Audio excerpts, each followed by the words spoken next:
تا به حال احساس کردی که چشمات خسته و کند شده یا با مطالعه و نگاه کردن طولانی به صفحه گوشی دچار سردرد شدی؟ باور کنی یا نه، چشم‌ها هم مثل بدن نیاز به ورزش دارن. ژیمناستیک چشم یه سری تمرین عالی برای تقویت عضلات چشم، رفع خستگی و بهبود تمرکزه.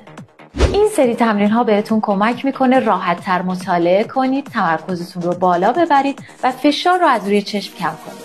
فقط کافیه هر 2-3 ساعت یک بار 5 دقیقه برای چشمی سالمتر و قوی‌تر زمان بذارید. علاوه بر فوایدی که گفته شد، ژیمناستیک چشم از خشکی چشم جلوگیری میکنه، فشار رو از روی چشما بر میداره، جریان خون در چشمها رو بهبود میده، میدان دیدت رو تقویت میکنه و هوشیاری بصریت رو افزایش میده. فراموش نکن در حین انجام این تمرین به هیچ وجه سر و گردنت رو تکون ندی. این تمرینا رو حتما انجام بده و برای اون دوستت که بهش احتیاج داره بفرست. توضیحات تکمیلی رو کپشن برات گفتم.